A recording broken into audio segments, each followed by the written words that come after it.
क्रोधित राजा और ऋषि की कहानी। ये कहानी हमने आपके लिए विशेष रूप से चुना है। इस नैतिक कहानी को सुनने के बाद आपको कुछ अच्छी शिक्षा मिलेगी जो आपको इस दुनिया को समझने में मदद करेगी।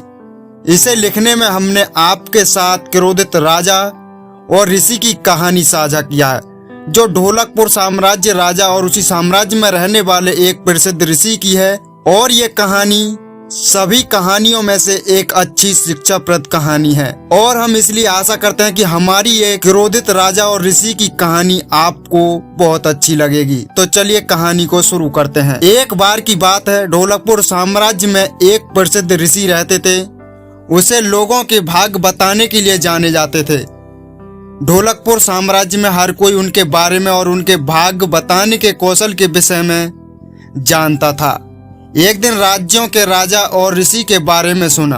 राजा उसका अभिवादन करना चाहता था और उससे पहले भविष्य के बारे में पूछना चाहता था। इसलिए राजा ने ऋषि को अपने महल में आमंत्रित करने का सोचा। राजा ने अपने सैनिकों को ऋषि के यहाँ भेजा और उसे आमंत्रित करने के लिए कहा। सिपाही ऋषि के पास गए और ऋषि को अपने महल में राजा के निमंत्रण के बारे में बताया। ऋषि उनके साथ महल में जाने के लिए तैयार हो गए। जब ऋषि आए तो राजा ने उनका अभिवादन किया और उन्हें अपने दरबार में बैठने के लिए कहा। ऋषि थोड़ा आराम करने के बाद राजा ने ऋषि से अपने भविष्य के बारे में कुछ बताने के लिए कहा। राजा की कुंडली देखने के बाद ऋषि ने उन्हें भविष्य में उन पर आशीर्वाद देने वाले भाग्य के बारे में बताना शुरू किया। राजा अपनी भविष्यवाणी में सभी अच्छी बातों को सुनकर बहुत खुश हुआ और ऋषि को उसके द्वारा की गई भविष्यवाणी में अच्छी बातों के लिए राजा सोने और चांदी से ऋषि को पुरस्कृत किया। अब राजा ने ऋषि से अपने दुर्भाग्य के बारे में बताने के लिए कहा। ऋषि उनके दुर्भाग्य के बारे में बताना शुरू किया। अब हर बार राजा को दुर्भाग्य की बात सुननी पड़ी। राजा बहुत क्रोधित हो गया था। एक समय तो उन्हें इतना गुस्सा आ गया कि उन्होंने ऋषि पर चिल्लाते हुए कहा, रुको, इतनी बेहुदा बातें करने की तुम्हारी हिम्मत कैसे हुई।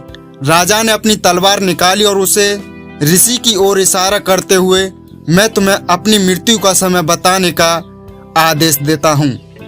उन्होंने देखा कि राजा बहुत क्रोधित है। फिर ऋषि कुछ गणना करने के बाद शांति से उत्तर दिया, मेरी गणना के अनुसार आपकी मृत्यु हमारी मृत्यु से ठीक 1 घंटा बाद होगी। राजा ये सुनकर दंग रह गया और उसे अपनी गलती का एहसास हुआ। उसने अपने दुर्व्यवहार पर शर्मिंदा महसूस किया और ऋषि को अधिक से अधिक धन देकर घर भेज दिया। कहानी से शिक्षा, अगर हम समझदारी से काम लें तो हम मुश्किल स्थिति से बाहर आ सकते हैं। दोस्तों, हम आशा करते हैं कि आपको ये क्रोधित राजा और ऋषि की कहानी अच्छी लगी होगी। अगर आप इसी तरह की और कहानियाँ देखना चाहते हैं तो आप हमारे चैनल को सब्सक्राइब करके बेल आइकन को ऑन कर सकते हैं, ताकि हर कोई सी वीडियो जब हम अपलोड करें तो आपको उसका नोटिफिकेशन सबसे पहले मिले। आपका कीमती समय देने के लिए आपको दिल से शुक्रिया। धन्यवाद।